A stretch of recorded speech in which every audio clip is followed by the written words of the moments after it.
Good morning, good morning, good morning, good morning, Trinidad and Tobago. It is Friday, the 21st of February, Carnival Friday, in the nation or the Republic of Trinidad and Tobago.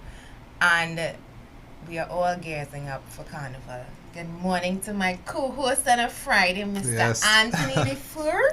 Good morning, Trinidad and Tobago. And good morning, Felicia. Good morning. Yes, and it's Carnival Friday. Bacchanal in the place, Olia. Literal bacchanal in the place. Yes, it is Bacchanal in the place. Well, as Friday, Carnival Friday, we're winding up to the big grand Carnival Monday and Tuesday. So, this weekend is real. Woo! Bacchanal galore. That is how we like it, eh? Trinis to your bone. That's all, Felicia? Aren't you a Trini to your bone? I am a Trini to my bone, but I feel like we get too caught up in this whole Trini to the bone thing and lose sight of a lot of we lose a lot of sense around Carnival, particularly these fete promoters that we have in Trinidad and Tobago. And well, we were discussing off air that I went to my second Carnival fete last night. You might hear it in my voice. Yeah, that's not a wake-up voice, people. That is my fete voice filled with all of the dust and everything in the air. And Anthony was making fun of me. I was coughing. He said, keep your corona. Keep the corona.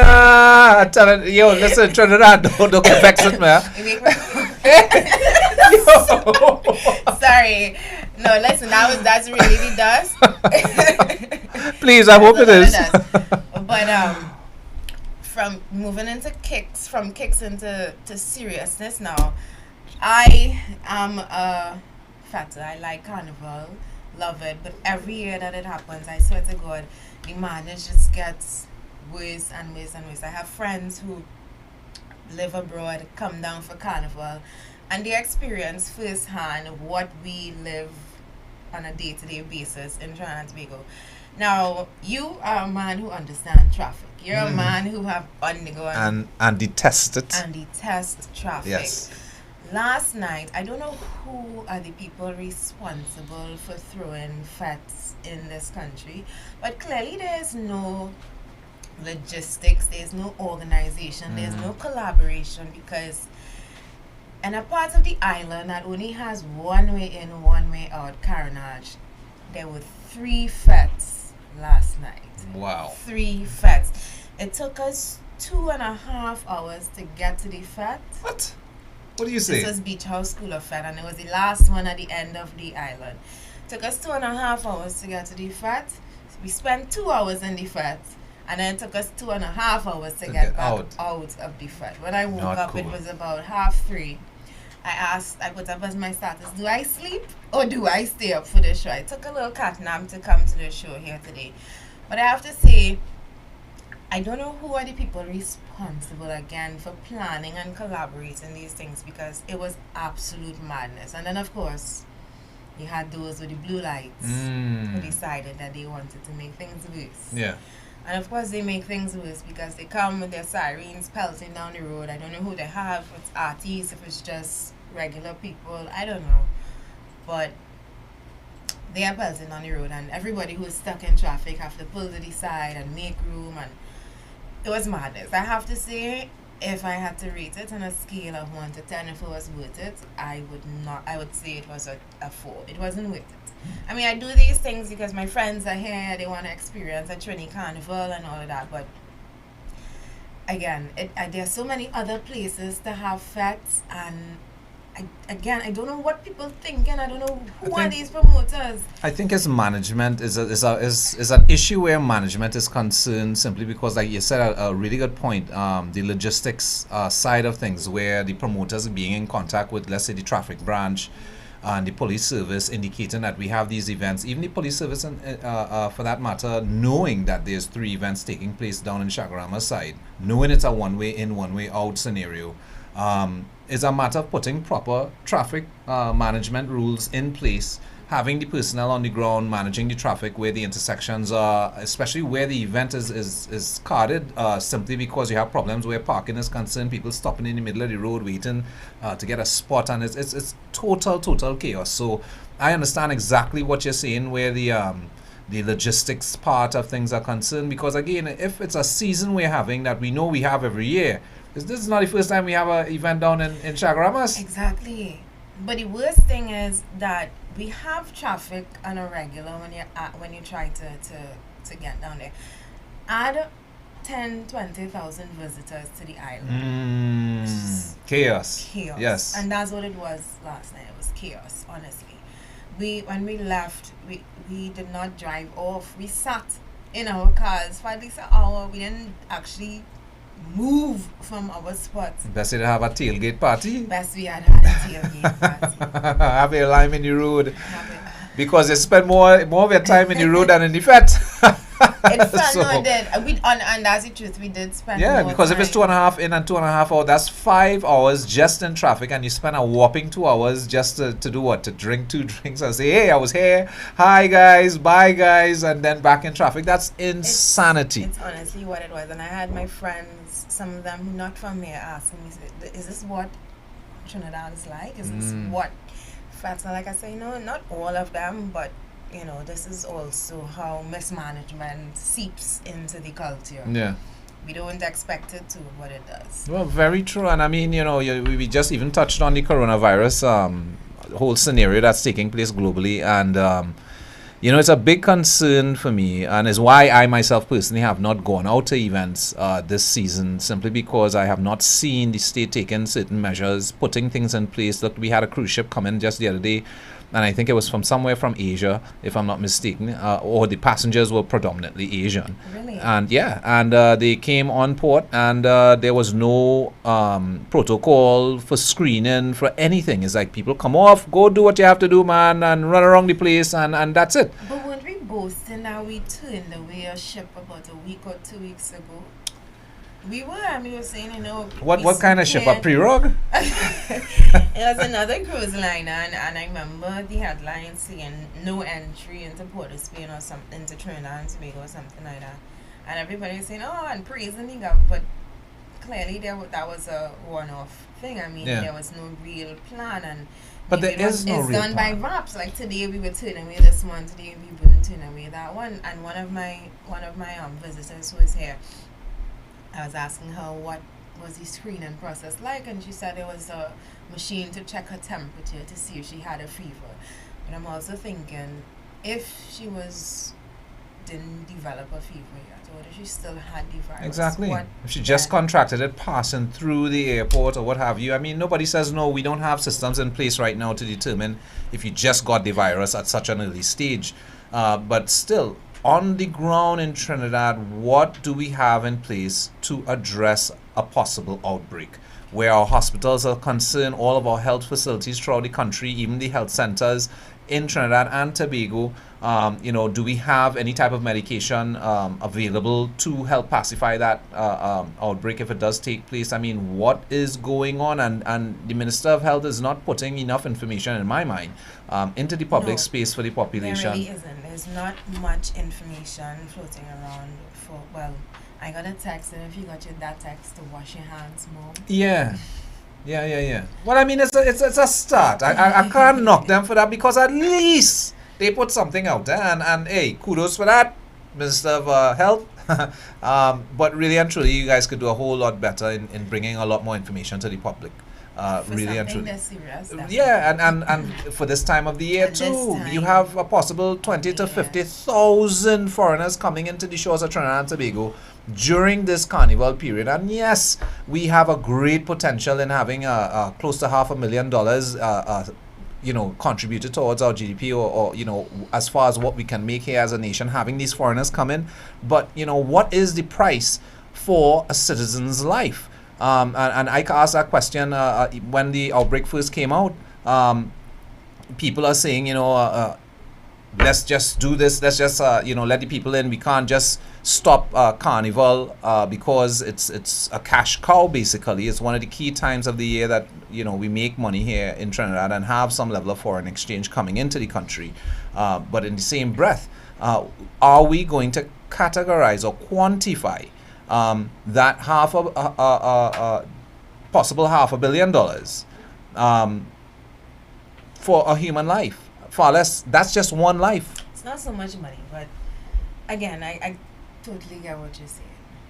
And thinking about it last night, thinking about it now, I hope I really didn't pick up the curve. Yeah, you and I both, because we're co-hosting here today, yes? I'll hold it to that Just kidding. if I only get a Just kidding. I'm coming by you. Wait.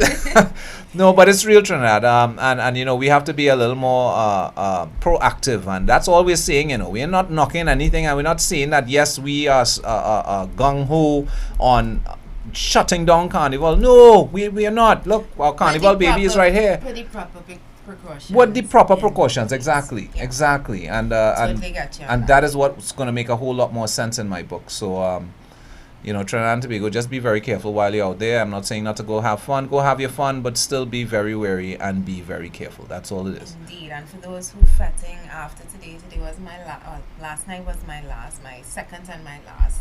Unfortunately, Carnival. Sure. It is. No. Okay. Unfortunately, Carnival is not on the radar as big as it used to be in the past. To me, this year focused on our 2020 elections campaign because we have a lot of work to do. And actually, as the Progressive Empowerment Party is gearing up for election, we are treating Carnival like a normal, regular weekend day. I mean, we're here 6 o'clock in the morning doing this show.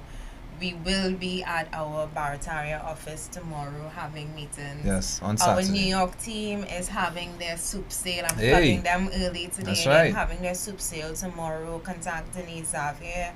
Our Canada team is having their Carnival Fete, which is stranded by the bar. Here, that Yes, feta. stranded by the bar. I wish I was there. Of though. all places is by the bar. So you know what we're Canadians, not. listen, I hope you have your designated drivers because I feel that that's going to be a fete where you Yeah, it really could be tough serious. to It could be beat. serious. That's Trinity's up there, you know. Yeah, Trinidad up there, they're not here. They're gonna fete like if they were in Trinidad. Oh yes, most definitely. I mean, that's I big up New York soup sale. Big up the soup sale in New York. Yeah. All right, so what's on the Well, lineup for us today? Week in review. Week in review. That's right. Where could we start? You wanna just take it? You start. I kicked off with my Carnival story. Well, I was reading something yesterday pertaining towards the Public Transportation Service Corporation raising the fares during the Carnival period. So you have you know, your commute between Port of Spain and Arima is usually $4. It goes up to $8, which it doubles.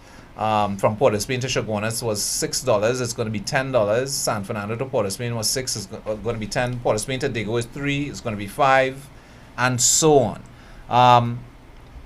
Two things. These are the buses. This is the buses. PTSC. Oh, you go ahead. Let me hear your two things, and I'll then contribute mine.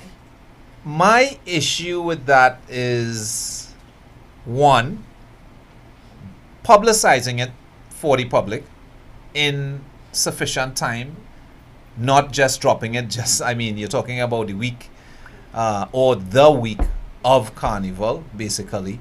You're placing this for the public. That's one. And two, why is that? Why are we raising the fares, right?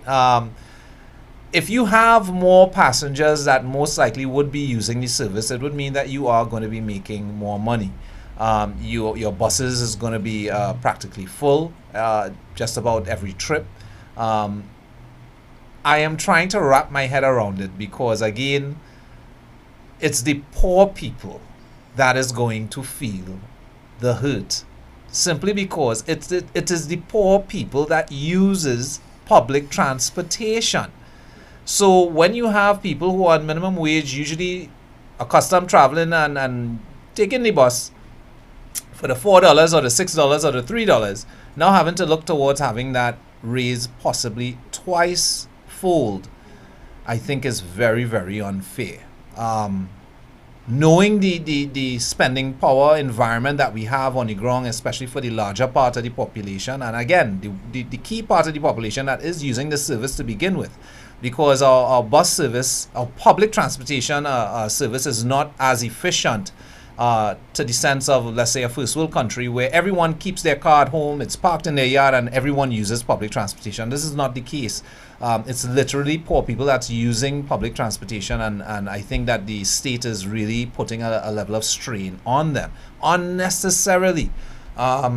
So that's my 2 cents on that, really, and it's really, really bothersome. And again, if the state had any idea of doing such a thing, I just feel that they should have given way more efficient length of time in publicizing that to the public and letting people know, letting the nation know, all right, the prices are going to raise. You know what I mean? So at least you as a minimum wage earner, if you have to save up a little extra or not spend as much just to know if you're making that run back and forth for carnival, you could cover yourself or what the case is, or even if it's just simply to go to work. The point is that what about the people who are not participating in the carnival period for the fetes and all these sort of stuff, and is simply using the service again simply to get back and forth to work? You're doubling the price of their commute straight off the bat. That was my question. Well, not question so much to say as my comment on this, because, well, firstly, is this just happening for the carnival period? Yes, it is just happening for the carnival period, and I would tell you this. It's the first I've heard of this. I'm not sure if they've ever done this before, in raising the rates during the carnival period specifically and then dropping it back.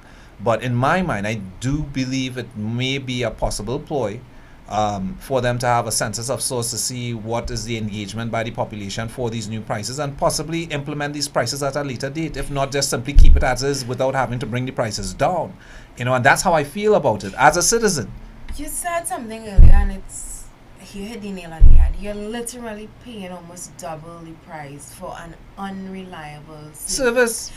PTSD in Chaguanas, you could go and buy KFC, go and walk up and down the main road and come back and the bus still ain't reached yet. I don't know about other areas. I know I have experiences for certain in Chaguanas, but I know there have been complaints about how unreliable and unpredictable this service is. My second comment was, a lot of the foreigners coming into this country for carnival, they don't use public transportation. Exactly. They don't use public transportation. My friends are here and they have hired taxis. Hired their own private vehicles. Or rentals, or what the case might be. Vehicles, which is why we have so much traffic now, because we have an additional number of cars on the road. But they don't use public transportation for the fact that they have heard that Trinidad is so unsafe. Just to travel to Trinidad and Tobago, mind you, she's a national of Trinidad and Tobago, but she works for a company based in the States. Just to travel to Trinidad and Tobago, my friend got a 4-page security alert warning her about her trip to Tobago, and the risk level was, I believe, 3 or 4, which is very high. And they're warning you about taking public transportation. They're warning you about going into areas like Laventille and Beetham, which they call the hot zones. We know it as that. But I mean, on paper, they're telling them all of these things and lists of things not to do. And you don't see foreigners taking public transportation. You might see a small percentage, but the ones that they're trying to target won't be using the service. And in fact, the people who are regular customers of the PTSD, like you said, it's them who gets hit the hardest. It's them who gets hit the hardest. Now, I have to believe, if this is the first time that this is happening, because I never heard about it before either, I have to believe that this has to be a runoff of the PTSD, the strike issues that they have been having. I know in the past couple of weeks, they've been either withholding their service or moving slow on with producing or delivering their service. So I don't know if this is their way of recovering the income that they want, because they obviously they're striking for wrong, Felicia, because it cannot be the citizen, the small man that have to be the one to pay for that. Listen, I'm not agreeing that is right, but I'm seeing how the same way the mismanagement is now being reflected through the traffic situation, through the culture, because I mean, you're not expecting carnival to be impacted so much so by politics. True. But it is going to be impacted. Of course. Same thing with us, the PTSD service is being impacted by a lot of politics and wage negotiations and everything that is not going right in terms of them and negotiating proper compensation for the That work, is for the safety. I know the safety of these bus drivers is also an issue. So I mean, I agree with you to raise their prices at a time now. it's when wrong. No other country that celebrates the carnival. Look, London doesn't change their prices for their bus service during that period for the citizens or for the visitors. New York, Miami, Canada, nowhere that hosts any type of carnival that would be reflectant on what we do here in Trinidad, because it's really a celebration of our celebration around the world. Yeah. And for us to be the home of Calypso and Carnival and all of that, why are we putting the population under such stress? Why? What is the reason? And you touched on something where, the workers within the PTSC are having wage negotiations and whatever other woes that they're dealing with. Why does it have to always reach to that point? Why can't we have administrations that's able to actually sit down and listen to the population, listen to the workforce that you are custodian for, basically? Because at the end of the day, you have to keep in mind you are servants to the public, and when you have your workforce that is obviously not happy, you're going to have problems. That's going to create inefficiencies. It's going to put even more stress on the system in itself, because you're now stifling the easy flow of cash running through the system, because when people aren't getting paid, they're not able to spend. No one has spending power. I mean, it's a host of different things. Earlier this week, we spoke about what was that? The protest that they had. That was the Lake Asphalt protest, and they were talking about threatening the PNM, saying, well, you're not going to have Labre, we're not going to vote you, and you're going to lose that seat. And my point is what is it does the PNM have over certain aspects and quarters of our population? What is it? What? Because if you as an organization, or you're working within the public sector, and you are seeing that the state is inefficient in paying you, and you are working under stress, and you have to go through and get to a point where you now have to have a protest, this is a sign of failure, and it also shows the government is not listening to you. They are not taking what you're saying in accordance to your situation seriously. They're not for it to reach there. They are not. The state is not listening to the people, and that is where the problem is, because it's not just PNM, it's everybody straight down the length and breadth of our history of independence in this country, because we are where we are today because of that mismanagement, because of these so-called leaders, 11 of them to be exact, passing through the doors of that parliament. Is 11 different administrations, And the point is, I keep saying it all the time, we are supposed to be 11 times over better. Must. Because every administration would want to outdo the one before it. Which means to say the beneficiary to all of that would be the citizens, We are supposed to be a first world nation decades ago. Being the industrial giant of the Caribbean, the only island that could have boasted an energy sector of sorts, not having to depend on tourism. We still throw all our eggs in that basket where the energy sector is concerned, still choose not to diversify the economy. In fact, we have stifled major industries in Trinidad and Tobago, such as the cocoa industry, sugar industry. You're talking about, even agriculture for that matter. In fact, later on in the show, we have a call-in that from a agriculture scientist, Mr. Rajiv, is it? I believe I may have that name wrong, so do excuse me on that. Riyadh, I'm sorry, Riyadh. I'm not trying to be a dad changing a name here. No, but seriously speaking, we do have some insight on what's happening in the agriculture sector later on in the show. But the point is that we have not taken the initiative for ourselves as an independent nation, coming from the type of oppression that our ancestors came from, coming to this country and having to live almost 200-300 years, having to go through this generation after generation under oppression. We are fortunate enough now to have our own nation, to have control of our own destiny, have control of our resources, which Trinidad is totally blessed with resources that no one else can boast of in this entire hemisphere.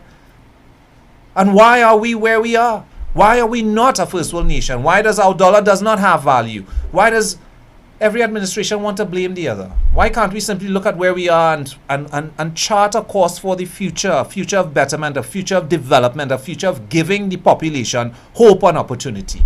Well, guess what? Right now, the Progressive Empowerment Party is here for that, is here for you, the people. And that is our whole reason why we are here at, what time is it? 6:26 a.m. on a Friday, Carnival Friday. I wasn't as fortunate as Miss Felicia Holder here, throwing a leg left, right, and center in the fete. But at the end of the day, the point is, we are truly a happy people. That's where we are supposed to be. But in present time, in reality, we are not happy. We're very, very frustrated. We're dealing with a lot of issues across the board, and the majority of issues that we're dealing with is not rocket science to solve them. It's just a matter of implementing people who are willing to do the job. And that's just what it is. And we need to just simply wake up to that fact and put people and an administration in place that is really there to work for the people, that is truly servants of the people, that knows that's the job going in. It's not about trying to be royalty, crossing your legs and looking down at the population and talking down at people. No.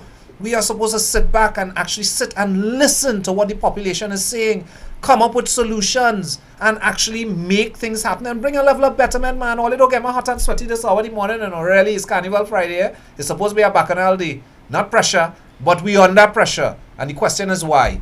We are the fault for that, Us, Trinidad and Tobagonians, we are the fault for that because we choosing race, we choosing division. Again, talking about Lake Asphalt, PNM, we will ensure that you don't get lab receipt. Come now, man. All you could do better than that. Find out what is on the ground available to you as a citizen. Which administration and which people are able to actually bring true betterment to you, that is actually willing to sit and listen, come up with an actual strategy, a real plan, something that you can understand and know for a fact that you could go back home and tell your family X, Y, and Z is going to happen, and in this time frame and this cost factor, and this is what we're going to benefit from. That is where we need to be as a people. We cannot go down the road we're going down anymore, Trinidad and Tobago. We cannot. We can listen. 2020 is the last straw for we, Take my word. If you believe to yourself, any administration such as the UNC or PNM get into that parliament to run this country, bet your bottoms dollar. 5 years from now, I would see half of the population leaving the shores. The other half would be suffering like never before. Because the point is that we are gaining in our debt. We are not diversifying our economy. Our GDP is not even $250 million. I mean, really and truly, you have places much smaller than Trinidad, have less resources, clocking GDPs over $300 billion. Come, be real, Trinidad. I mean, you may not even, some of Trinidad and Tobago may not even be able to understand or just wrap their heads around that number. But that's 1,000,000 times to make $1 billion. Understand that. You have countries way smaller than Trinidad, less resources, clocking $300-400 billion. Come now, man. What are we saying, man, Trinidad and Tobago? But anyway, I do believe that we do have a time check coming up.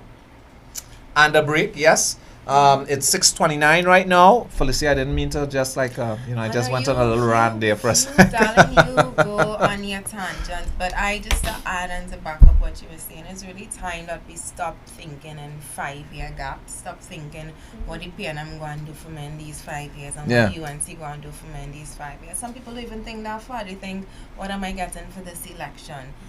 We need to think further than that. We need to think 10, 20, 30 years into the future. Where are we going to be? Where are our children going to be? Where are our grandchildren going to be? The debt that some of our children and grandchildren have to inherit, it is absolutely crazy, and it's absolutely unfair for people who haven't been born yet. Literally, when you're born into this in this country, you are literally being born with a dollar sign clocking over your head of how much you as a citizen owe this country and people across the world, how much we are owing. And we need to start really and truly thinking long term, thinking about our development, Yes. thinking growth, thinking about posterity, because as it is right now, this 5-year mentality, this what we could eat now mentality, it has not been working for us for the past 58 years, and it is only likely to send us further and further down the rabbit hole. It is Very, now very true. Yes. 6:31. 6:31, We're gonna take a yes. quick break and come back to you. Stay tuned. Stay tuned.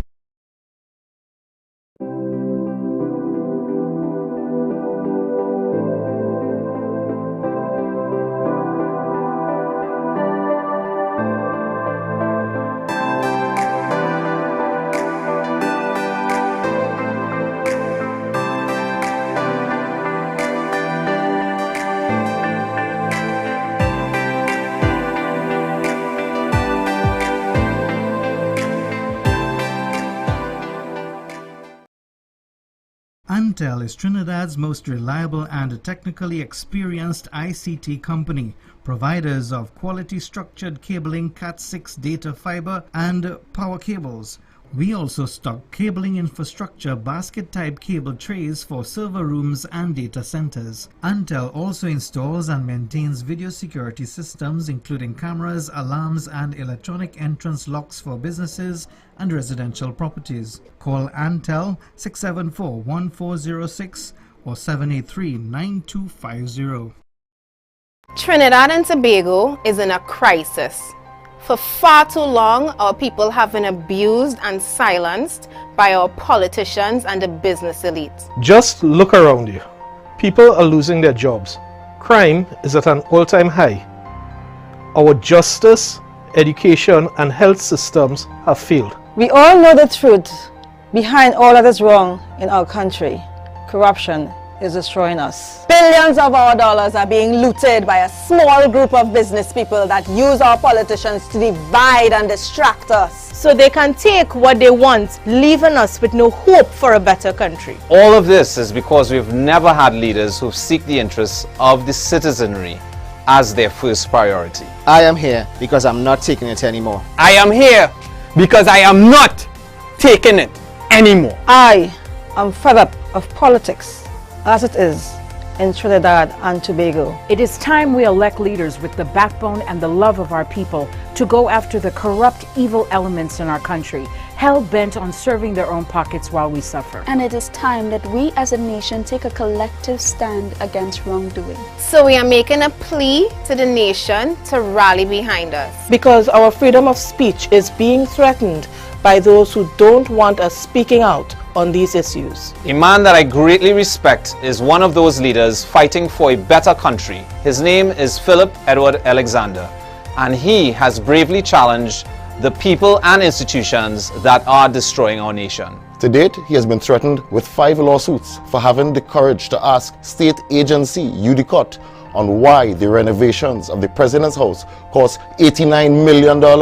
When experts in the field have estimated that that job should have never crossed 20 million. Where did the rest of our money go? We refuse to stand by and allow any agency to use our courts to try and silence and punish Philip or any other citizen of our country for trying to seek the truth. If you're fed up of corruption and want to be a part of real change, support Philip and the Progressive Empowerment Party in this fight. This fight is not for him or us to bear alone. It is a fight for you, our loved ones and our friends. It is a fight for the future of our country. You can help by making a contribution to Philip's legal fees and help him and PEP expose the truth and shine light over the darkness of corruption. Go to our website at peptt.com, click on donate and see all the ways you can pitch in. There is hope.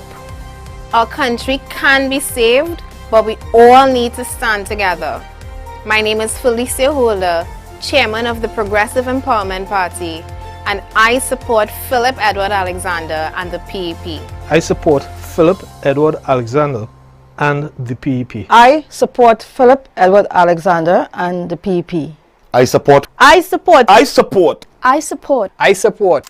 I support. I support. I support. I support. I support. I support. I support Philip Edward Alexander and the PEP.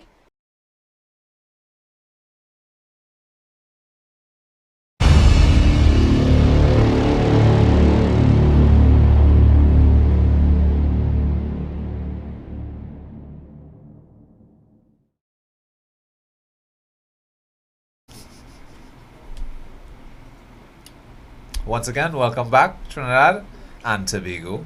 Felicia? Yes. You alright? Yeah, you catch your kicks up for me this morning. Hey, Trini to the bone.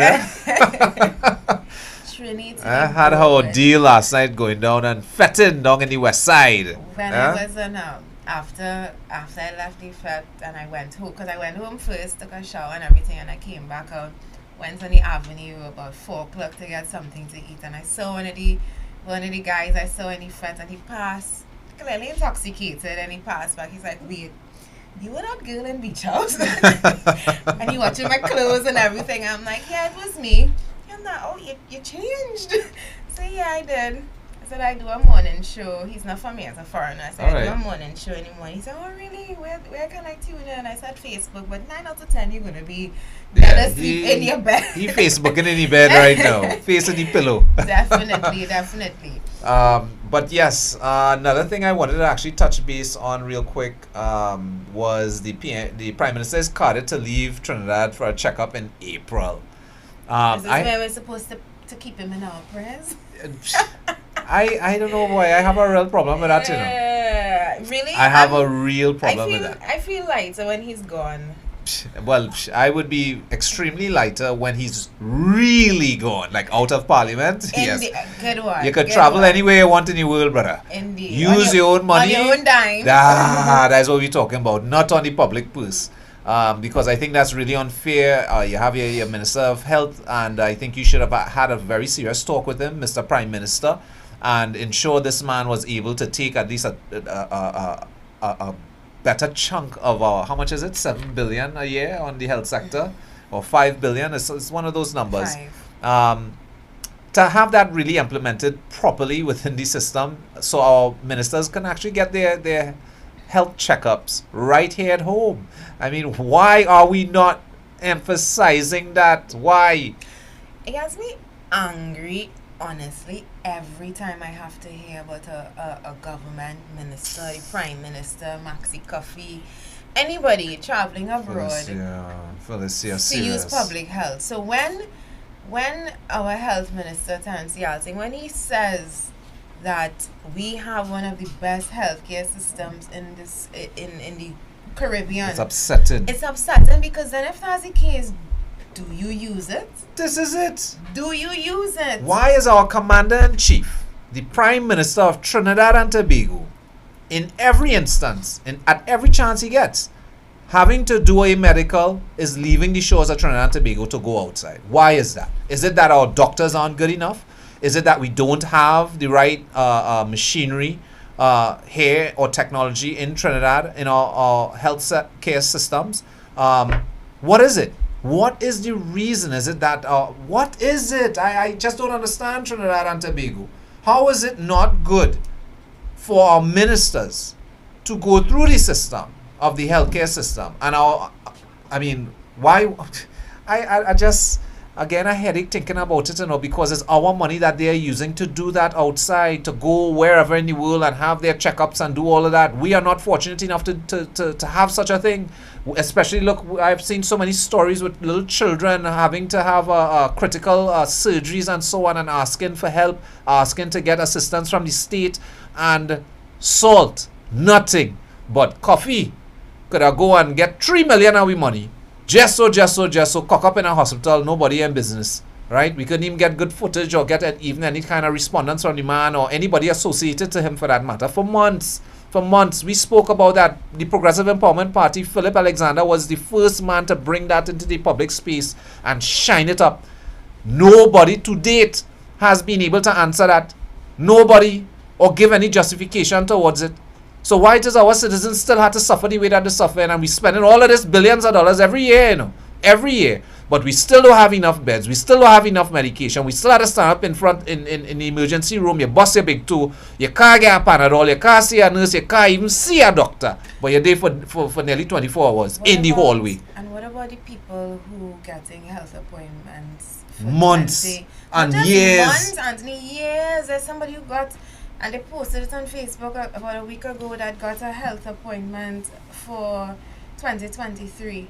That is What about those insanity. people- What about those who go to do MRIs and they hear they don't have this equipment and they don't have that? What about them? What about those people who can't afford to travel or doesn't have the public's pockets to fall back on to travel to go and do critical surgery? What about those who have to throw barbecues just to buy their airfare tickets, which is just part of the This is expenses it. to go and do surgery that requires a lot of money that they can't access down here? What about those people? What about them? And I think about them when I think about every minister who leaves the shore, our shores, to go abroad to get their bill of health. What about our people? What about Christopher Phillip? I will bring that man up anytime I can bring him up. Girl. I will bring that man up anytime I have the opportunity to bring him up, because what about him? That man who had to crawl around on the hospital lawn and die. Where is his opportunity to travel abroad and see what's going on with Girl, him? you just full my heart talking that talk, you know. Yeah, because that had such a psychological effect on me personally, Trinidad and Tobago, because I had to sit on social media and literally watch a man die in front of my face, in front of a hospital that we're spending $5 billion a year for, that he has contributed, that he has been a citizen as an elderly man, that paid his dues in society, and that was the best that we could offer him. And we supposed to say that is okay? How can that possibly be okay? Because it could be any one of us in that type of scenario. Any one of us having to deal with that. Because guess what? How many people in Trinidad and Tobago as the citizenry has the power, spending power, to dip in the pocket, buy a first class or a second class ticket, go to a first world country and get the best health, get the best health care? How many of us? Our own ministers is using not their money, you know. They're using our money, the public's money, the nation's money that is supposed to be there to develop us, not to go and put in the pockets of a first world country and another health institution that is not. What are we getting in return for that? What? For Rowley to be in a great bill of health, to want to put us under more pressure for even longer period of time? I mean, really, because I think what Mr. Christopher had to deal with in our system, I feel like our ministers supposed to deal with in our system too. I find so. I find that is fair. That is fair. And if a minister insists he want to go outside to get medical attention, brother, you have a bank account, you gain pay, you're collecting a salary, make up your money and go. Make up your money and go. Because if we had any sense at all in this place, as our leaders of the past and present, we would have created such an economical giant in the Western Hemisphere, right here in Trinidad and Tobago, giving the people such spending power. They would have had that leisure to be able to jump on a plane and go. And guess what? If we were in a position like that, they would not have had reason to leave, because we would have had the best of the best right here in Trinidad, where our health was concerned.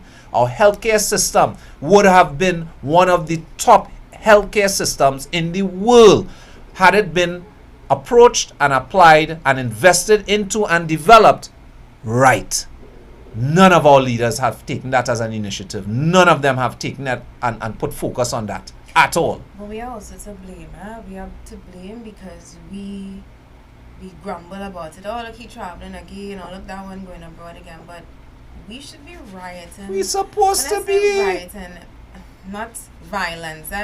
Staying out of the bottom, not promoting violence, but we should be in front of the parliament, in front of the hospitals with placards. We should be vocal about the fact that we are not accepting this. Yes.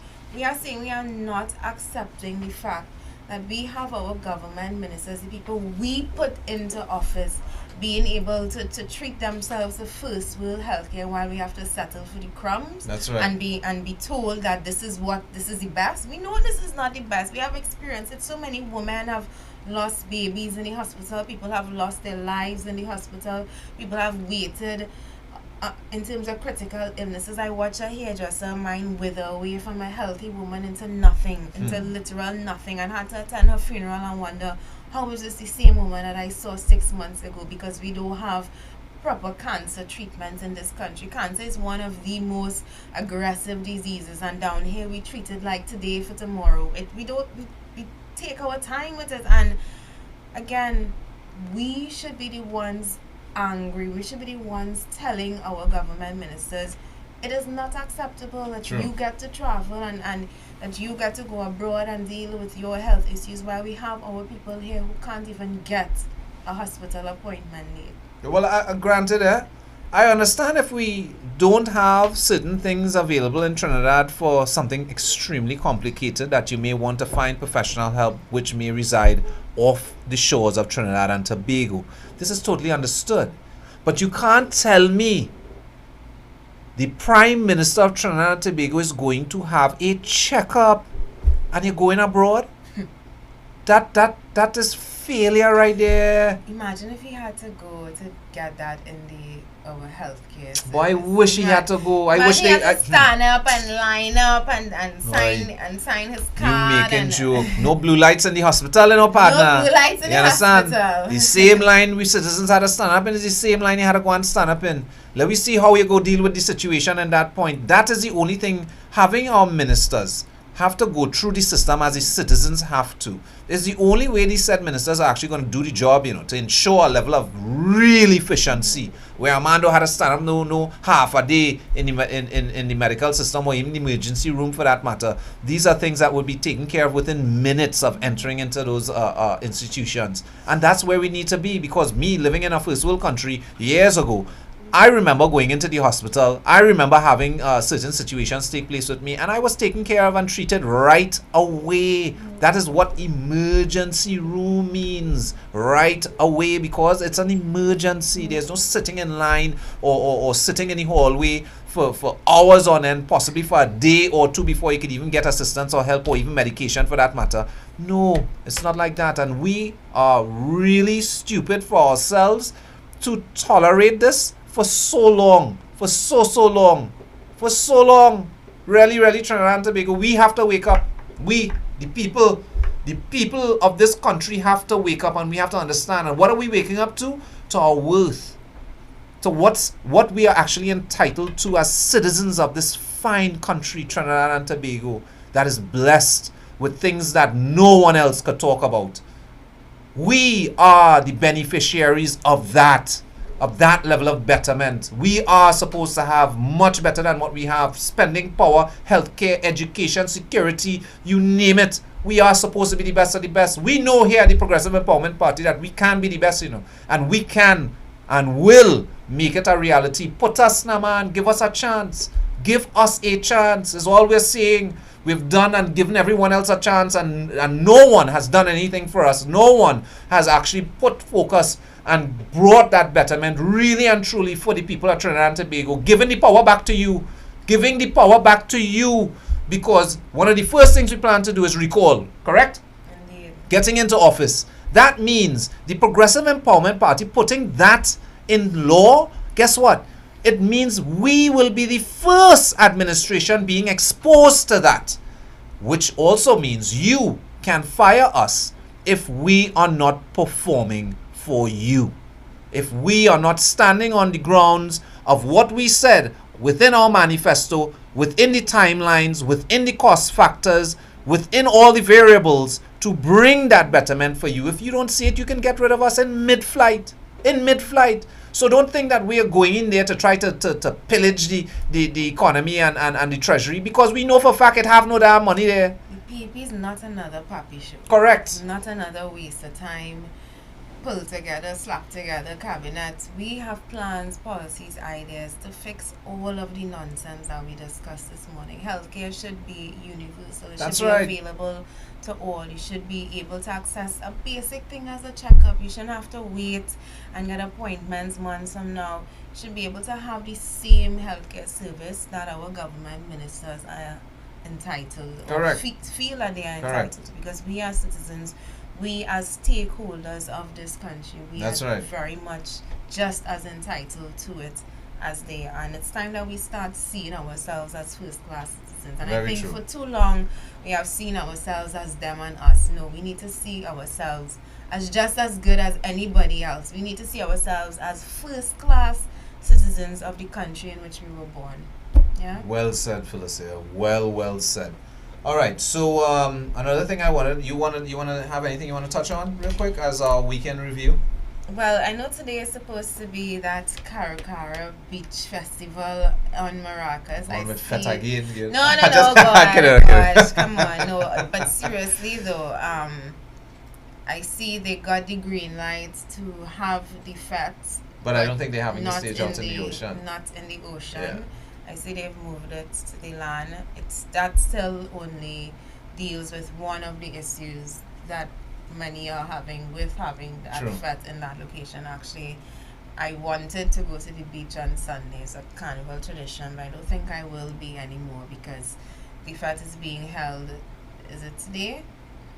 I'm not Today sure, from actually. 1 Oh, p.m. yes, that's right, that's from right, it 1 is p.m. today. to 9 p.m. I don't know what the state of the beach is going to be like tomorrow or even Sunday, yeah. Again, to all of those visitors who would have wanted to go onto the beach today, for all of the citizens, regular citizens who would have wanted to take a day off and unfortunately cannot visit the beach because it has been locked down. And somebody asked a really good question on Facebook.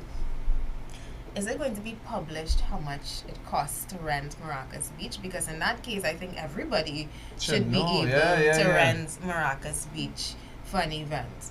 Is that something that we will be made privy to? Because this is the first time I'm hearing about an entire portion of beach being a public beach that is being rented. I don't want to spend too much time on this because I still not very happy with this event, to be honest with you. It's just another byproduct of the madness and the mismanagement that we have here. Yeah, it is. As it a is. country. And we know that everything is mismanaged and no one is taking no responsibility for anything. So having an event there would be putting a lot of different factors at risk. I mean, nature, for example, the level of litter that may possibly be,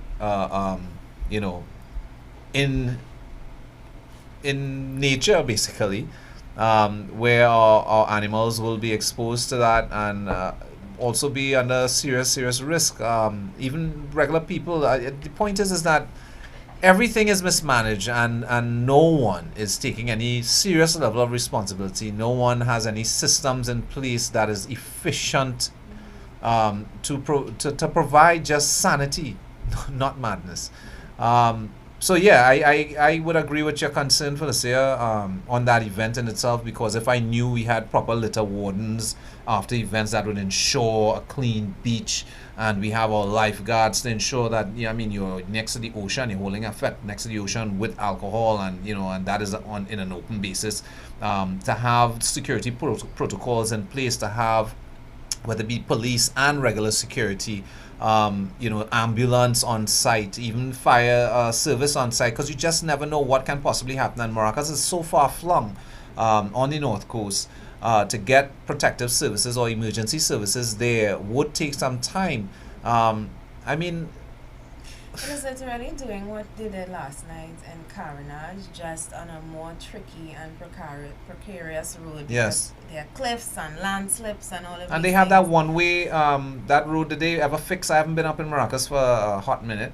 Which is me both. Yeah, which is a real story by itself. But I remember that we had some landslide that actually took away half of the road, that they made a makeshift bridge, and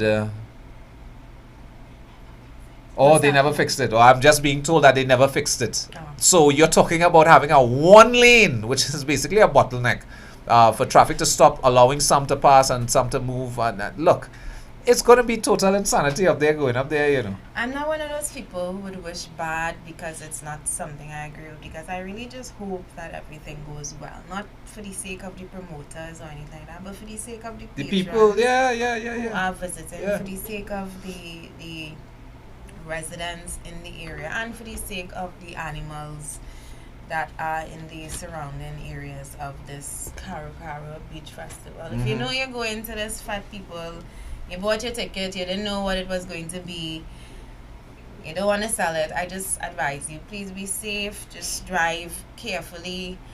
The insanity that is associated with events like this, I promise you, it will end, put a Progressive Empowerment Party government into office. And you know, driving down last night, because, I mean, 2.5 hours in traffic, of course, politics came up, and, you know, my friends and they're asking me, you know, what's the difference between the PNM and the UNC versus the Democrats and the Republicans, and I told them something that Philip actually said this week that I thought hit the nail on the head, which is that the only difference between PNM and UNC, and, well, not the only difference, but it's not the same as the Republicans and the Democrats, because we are only divided racially. And that's the truth. But we were talking about politics here in Trinidad and Tobago, and I was explaining to them how it works and stuff, and I was just sitting down in the traffic, I'm thinking, isn't that before Carnival all of the stakeholders have a meeting, and those who want to plan their fets, they pick venues and they pick dates and they lay out their plans strategically? Or is it just that I'm a party promoter, I want to have a fet, I actually used to do some money under the table? Because we have seen with this Karo Karo event that you can clearly talk to somebody in office who doesn't have to be the person responsible for permission, and get permission and just bypass the entire system. But a minister of culture, minister of tourism, a minister of the arts, etc., would sit down with all of the stakeholders involved in Carnival, because Carnival can't just be a money-making time and a free-for-all. It has to have some kind of structure and plan and contingency plan, so that the madness that happened down in Chaguaramas last night does not happen again.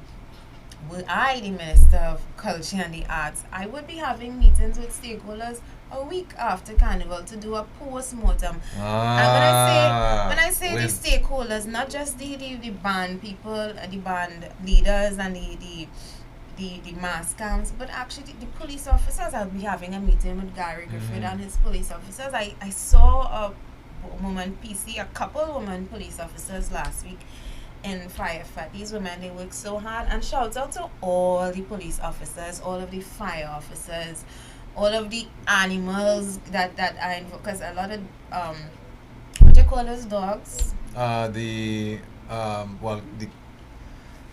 It's canines. The canine unit. Yeah. But oh God, I hate to see those animals being tied up and stuff, in fact. But shout out to all of those people, all of those animals who working so extra hard for this carnival, standing up on your feet so long. Again, there needs to be some kind of proper planning for these events, so that people aren't worn to the bone. Some of these people, they're doing events 2-3 a day, or 2-3 in a week, and it's tiring and it's exhausting, and every time you do it, you're going to be less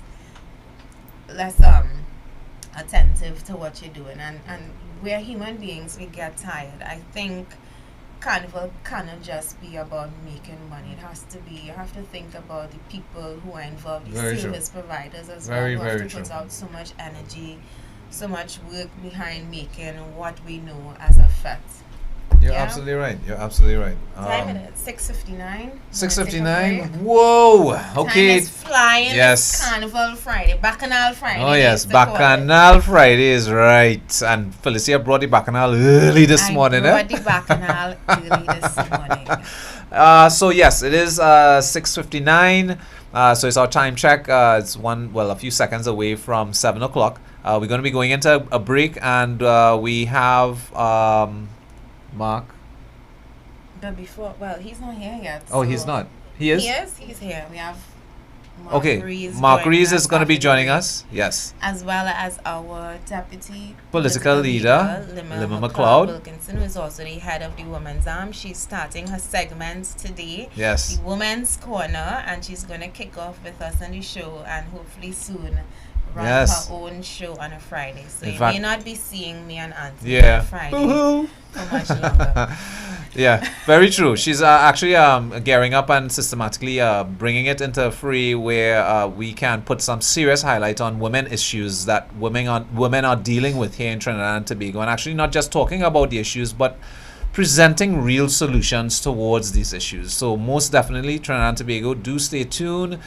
We still have an action-packed show for our second hour. Don't go nowhere. On the average day in Trinidad and Tobago, upwards of 250,000 people spend between 3 and 5 hours in traffic on their way to Port of Spain to work in government offices, only to repeat the same insanity at the end of the working day. Entire generations have been raised in the back seats of cars, and people have been talking for decades about how do we solve this problem. We've known since the 80s that the solution to that traffic problem and all of our traffic problems is to decentralize all of those government offices out of Port of Spain. We could essentially have virtual offices where people could telecommute from the communities they live in to do the same jobs they spend 5 hours getting to a government office in Port of Spain for right now. Decentralization would save us billions of dollars in lost man hours. The Progressive Empowerment Party proposes to decentralize out of Port of Spain all government offices to a new government campus in the center of the island, equidistant from all corners. This would facilitate a shorter commute for most people and prevent everyone trying to get into and out of Port of Spain at the same time. Have you ever noticed that when schools are closed, the traffic is less? This is because so many of our people have the ridiculous situation of having to drop children in constituencies far-flung from where they live or work, or have multiples of children going to school in different constituencies, parents coming from San Fernando dropping children to school in Chaguanas, Arima, Port of Spain. The Progressive Empowerment Party proposes, among other things, an education system that assigns a GPA to each child that would allow for the continuous monitoring of performance, making every school potentially a prestige school, and ending the need for choosing schools far-flung across the island, looking for the best opportunities for your child.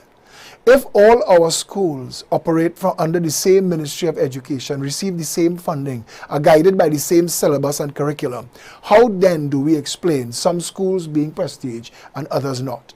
It is time to fix all of that, and fixing this and making it possible for children to go to school where they live will also end traffic.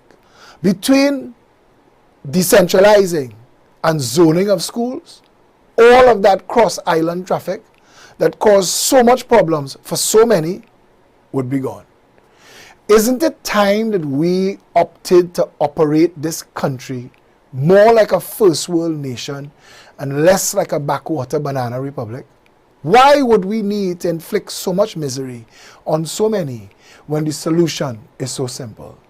Is it because friends and financiers of political parties own the buildings that the government offices operate in? Could it be something as heinous as that? Is it something that we could address and deal with from the position of putting the people of this country first and not the pockets and the profits of friends and family of those in office? It is time that we had a government in office that took the people's interests first, that recognized that the role and responsibility of government is the well-being and happiness of all the citizens of the country and not just a select few. We could fix all of this, including traffic and more. You have the opportunity now, you have the chance now to vote into office a government that can fix these problems, a government that is willing to face these problems, a government that's willing to come to you and discuss with you all of the issues that have us existing as a failed nation, a banana republic, a narco state, a hellhole. We could turn all of it around. Trinidad does have the capacity to be a beautiful place, a paradise, first world, one of the wealthiest nations in the world. But that won't happen if we continue business as usual and pretend that having upwards of 250,000 people drive across the island 3 to 5 hours morning and evening every day is anything that we need to continue. The country that we want is on the other side of our vote. The choices that we make now should develop and transform this country into a developed nation, a first world nation where we could all benefit. I am Philip Edward Alexander, and this has been a little more than 3 minutes to a better Trinidad and Tobago.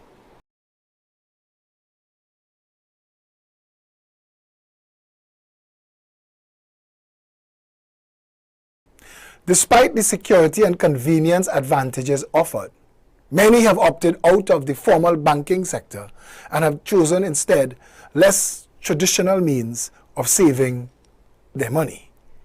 Due in no small part to what some have termed rapacious and usurious fees and rates, the public find themselves in a position where deposits of funds in the banks lead to a net loss at the end of the year, making no sense to anyone at all. The traditional relationship is supposed to be one built on depositors' funds being made available to the banks so that the banks could make those funds available through credit to small businesses to stimulate development and growth. This would have the effect of buoying the economy and creating jobs, a net win for everyone. But that is not what occurs right now.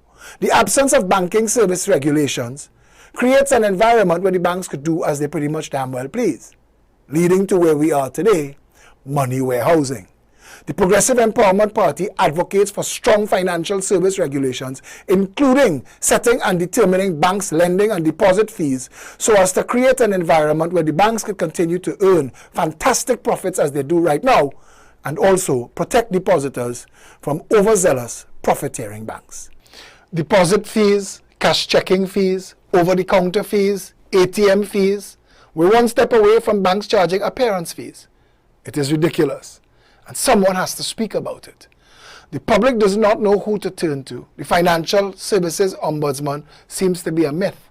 The central bank governor and the Minister of Finance don't seem to understand whose responsibility it is to protect depositors and customers from ridiculous fees run amok. So the Progressive Empowerment Party will.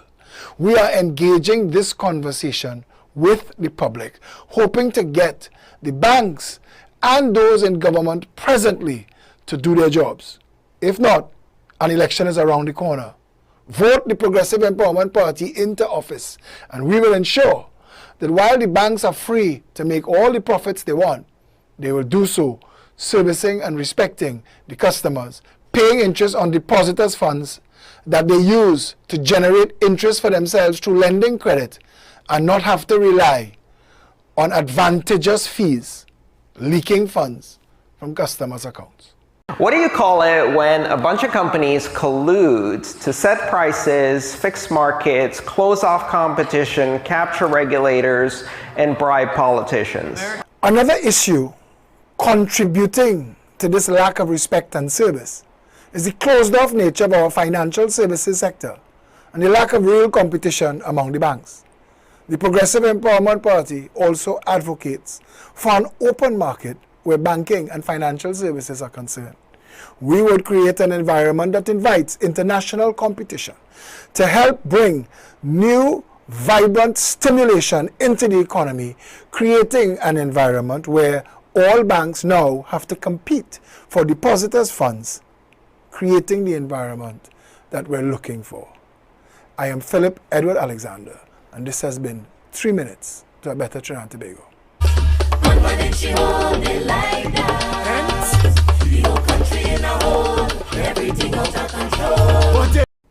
Despite the security and convenience advantages offered, many have opted out of the formal banking sector and have chosen instead less traditional means of saving their money. Due in no small part to what some have termed rapacious and usurious fees and rates, The public find themselves in a position where deposits of funds in the banks lead to a net loss at the end of the year, making no sense to anyone at all. The traditional relationship is supposed to be one built on depositors' funds being made available to the banks so that the banks could make those funds available through credit to small businesses to stimulate development and growth. This would have the effect of buoying the economy and creating jobs, a net win for everyone. But that is not what occurs right now. The absence of banking service regulations creates an environment where the banks could do as they pretty much damn well please, leading to where we are today, money warehousing.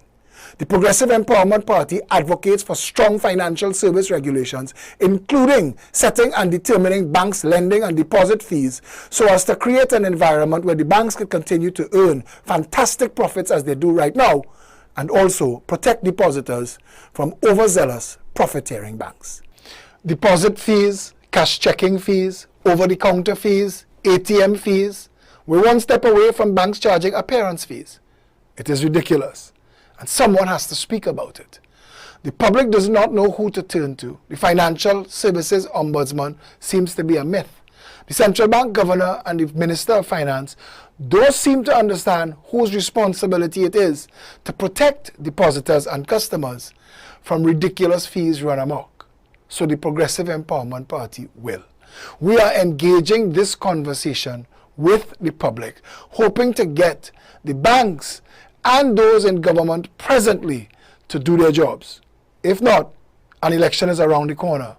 Vote the Progressive Empowerment Party into office, and we will ensure that while the banks are free to make all the profits they want, they will do so servicing and respecting the customers, paying interest on depositors' funds that they use to generate interest for themselves through lending credit, and not have to rely on advantageous fees, leaking funds from customers' accounts. What do you call it when a bunch of companies collude to set prices, fix markets, close off competition, capture regulators, and bribe politicians? Another issue contributing to this lack of respect and service is the closed-off nature of our financial services sector and the lack of real competition among the banks. The Progressive Empowerment Party also advocates for an open market where banking and financial services are concerned.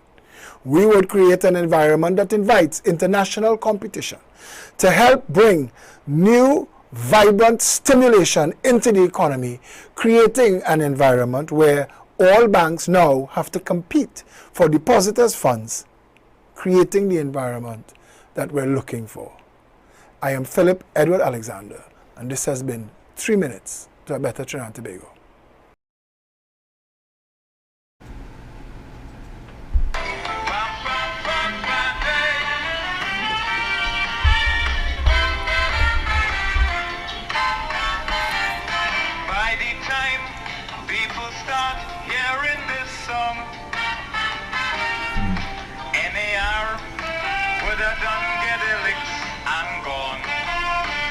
Listen, listen. Like headless chicken in tongue, asking the V's to help them write a new song. For now that the PNM win, Aloes have notes to sing. He can't fight the hand that feed him. Chuck does start eating from man in hand. Crow does only attack Indian. I'm the only opposition. So Hey! I go stop it right there.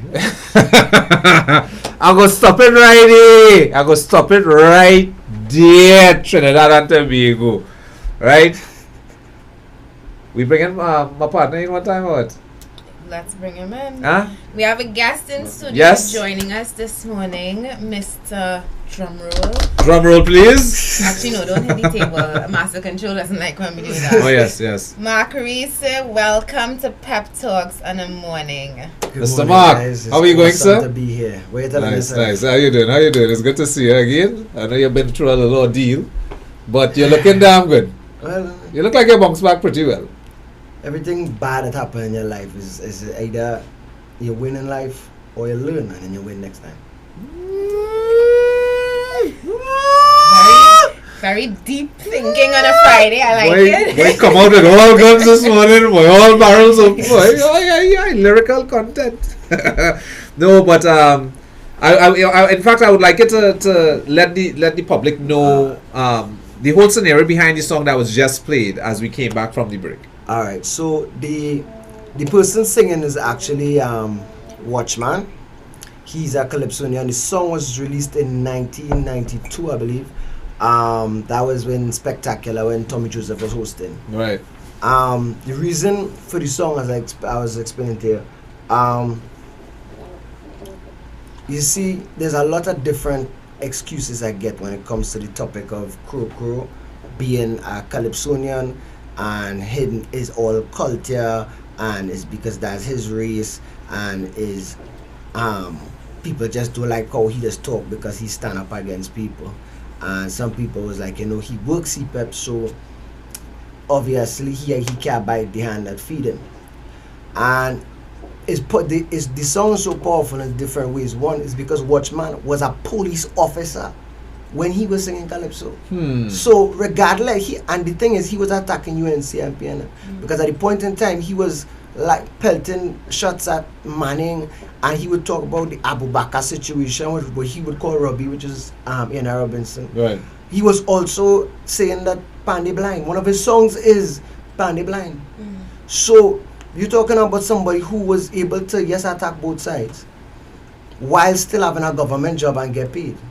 Well, and I like you bring up that point here because the point of the matter, you see where you say there earlier, Krokro working CPEP. And you can't bite the hand that you're feeding, that feeding you. In reality, the hand that really he is biting is the hand of the people, because really and truly, no political party is the one that is controlling anything as per se. You understand? It's really the fact. That is it. That is it. It comes down to the people. And as I tell you, the song speaks volume even when I turn and I tell you that it was 1992. No, think about that volume. For Watchman to literally say the lyrics in the song that Krokro attacking India, there's only attack India. There's only attack India. In 1992, and we in 2020, that means it was more than 20 years that this person would have been attacking this specific race.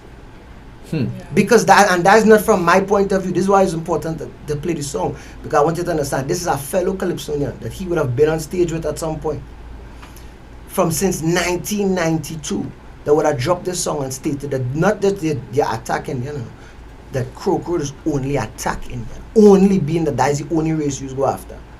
For one of your colleagues to be able to say something like that about you, that is literally we saying 20, 30 years ago. 20, almost 30 years ago. He witnessed that 20, 30 years ago. And it's still going on today. For it to still be going on, that's what was upsetting me. Because I'm a person, I know the song because I've been with you. Me and my mom is sit down and watch culture. Like I watch Spectacular all the time. This old Calypsos, because honestly speaking, all Calypso is an art form. They're supposed to educate us as young people. Like what we don't know about the past, there is no book that you can pick up and really read to see, learn about what was going on back in that time. But if you pull up people like Watchman, them, you could listen to what they're saying. Yeah. Like the small snippets, I didn't even know during the coup that they pulled their pants down. But he said, I didn't even know that Abu Bakr made them pull their pants down. I didn't. And to me, I was shocked because he said it about 3 times. And I was like, that he did that? But you would have put out a video earlier this week in response to the Krokro. I feel like he attacked me. I'm being serious. Like when that video, I remember calling my mom. My mom was like, listen, remember you promised you come out of the wheelchair, you're not gonna curse no more. I was like, Ma, he upset me. He attacked me. My mom was like, how he attack you? I said, I understand something. The We're Telling Tales page has been there for 4+ years now. I've been on the ground helping people of any race for 4.5 years.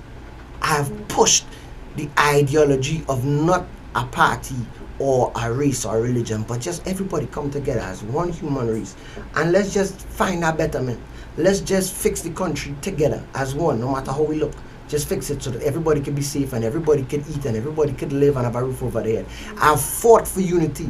For you to keep going on a stage and singing, literally going against it. Worse, to know that elections is right around the corner and try to inveigle or to create the spark of a fuse to just separate everything that is unity right before elections. To me, you attack me. To me, I attack the people. To me, you are trying to attack any chances of trying to be actually being able to see proper governance or actually be able to see some sort of change and revolution within a betterment of the country. Because even listening to the song, you can figure out that since 1992, PNM been doing nothing. Well, that's been the status quo. It's been the status quo. We started and the that's show. not me saying it again. That's Calypsonian. No, but that's this fact. Not even just Calypsonian. The population. We know. We live in it every day. It's not now we dealing with traffic. Even when we didn't have the big onset of cars in Trinidad and Tobago, we've been dealing with traffic over 20-something years. And we still can't come up with proper solutions. All the woes we are dealing with, the population knows. And where our music is concerned, earlier this week, because I had actually was talking about the whole Croco situation as well, because I was a little disturbed, and because same thing that you're saying is that we're working so hard to bring people together, to have a level of unity, no matter your religion, your color, even who you support, because at the end of the day, you know what, we're all in this together. You understand? We can't, Philip saying it all the time, half a ship can't sink and the other half float and sail away. It don't work so. I like how you bring up that point, because that's something to me that it's something that I think people is overlook a lot of times, because plenty of people is be like, your government failing you. And I remember there's a lot of people who say, you know, you're only attack this one. Every time when you attack the government. What happened with you and PNM? And I keep trying to figure out if in social studies class they didn't teach you that there was opposition and the opposition was part of the government. Because people, there's always an attack on me that, oh, you just only fix, every time you call in the government, you only going after PNM. Like, social studies class didn't teach you there was opposition, that the opposition was getting paid taxpayer dollars to do the same job. Exactly. The opposition is there to keep the government in line. In check. Both of them have to work together. So to me, when I tell you that the government not working as far as I concerned, it's both sides of the fence. Sides, I'm not saying one. Yes. I'm not calling. I'm well not, said. Don't turn and tell me I'm saying PNM alone. Well said, I am brother. saying that if a bill that the public doesn't want passed is passed, it definitely took more than just PNM votes being here. Even if they passed it on PNM votes alone, I expect that some opposition was given, because that's why the name opposition is there. Like opposition itself in the name says to go against. But better yet, why do we have to classify it as this was a PNM or a UNC thing? Why not just classify it as this was just something that was not working for the people? And I see a lot of people like to do that, especially on Facebook. Or that was a PNM initiative, or that was a UNC initiative. Forget who came up with it. Is it for the betterment of the people? Is it dividing us, or is it pulling us together? And from the Croco song to just a lot of the things that we see happening in the nation right now, particularly leading up to election time, we as citizens have to be very much aware of those divisive forces that are trying to pull us apart, because they know that in order to rule, you have to divide, and that's the best way to conquer people, when you divide them. And we need to see beyond that. We need to look at each other and see each other as brother and sister. It have no Indian and African in this. Brother and sister. Let me tell you why I said that, right?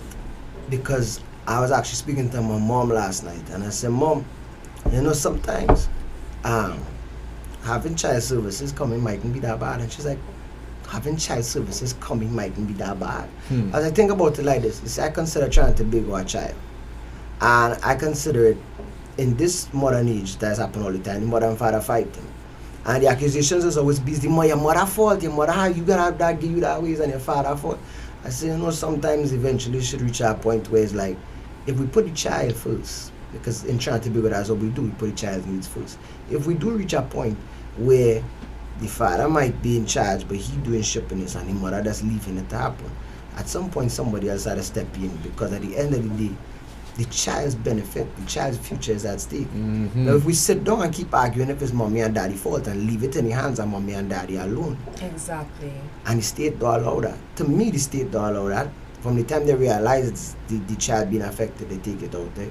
So for me, I just cannot reach a point where it's like, it's either mommy and daddy straighten up, or they step aside and let somebody who can take care of the child and who can educate the child and who can take the time to care, nurture, and grow this child to succeed. Totally agree. I love Well that said. analogy Yeah, yeah. because it is not about whose fault it is about the well-being of the citizens. Yes. In this case, like you said in the analogy, the child. We are the children of this nation. That's right. That's right. And yeah, it's our well-being that we have to look after, and we really need to look beyond. And that's why I really wanted to have you on this morning, because I mean I heard about the video, and I appreciate anybody who promotes and encourages unity, because it's something that is missing so much. I mean, I was watching a post by a woman whose name I wouldn't even call, who has proclaimed to leave politics, and I will say good riddance, because based on her post about Africans attacking her, I don't think people realize that I think I saw that this morning. Yeah, not even calling her name. I'm not calling her name, but calling her name.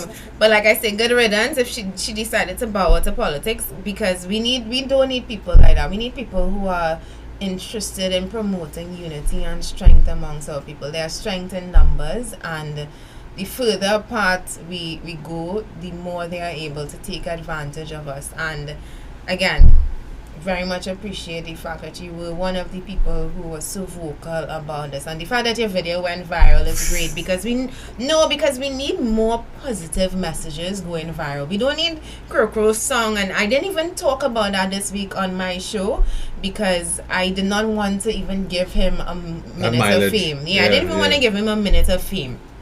But this, I can promote this. I can promote people who are about unity, who are about, and through our culture too. And I think that the fact that our culture has been hijacked to promote divisiveness is the most insidious part of everything that happened with that Calypso competition. But you know, there are some good souls like yourself, like us in the Progressive Empowerment Party, who see each other as one people under one flag, and I know you will continue flying that banner high. I will. Definitely. Yes, Mark. You know, I really was hoping that we would have had a little more time with you, but the show today is so cram-packed, bro. It is so cram-packed.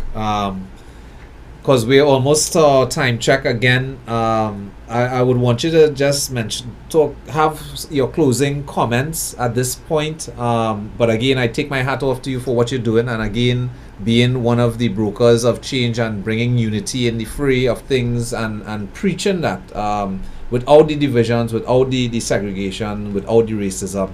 Again, I take my hat off to you, bro, for what you've been doing thus far. Really and truly. And just keep up the good work. And again, you have us here in the Progressive Empowerment Party that, again, would stand with you where that agenda is concerned. We are right there with you, brother. Well, in closing, I'll say this is something that, even coming to elections, when I was in the wheelchair, I kept preaching it, and I will continue to preach it. All I want is for people to think. Coming to the election, I would never tell anybody who to vote.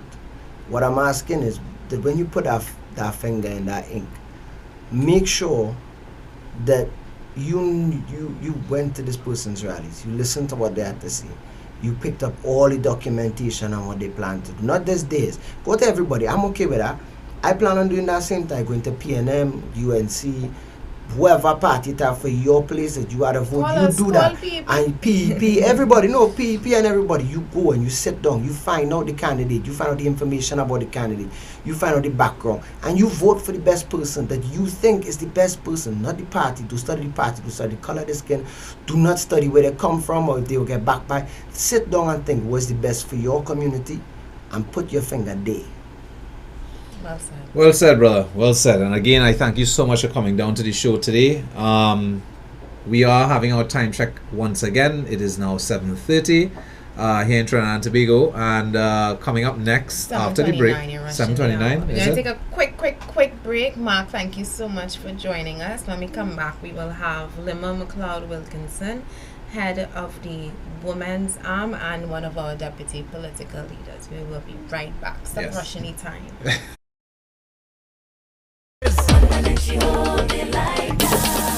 Check it out, 9 o'clock in the morning. 9 o'clock in the morning. 9 o'clock in the morning.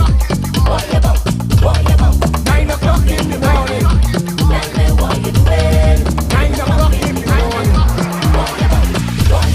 9 o'clock on the dot, and you can't reach the walk. Why? There's a flood on the main road. 9 o'clock on the dot, you're in the same spot. Why? Organized crime, disorganized crime. Everywhere you turn, crime and more crime. White collar crime, blue collar crime, no collar crime. We running out of time.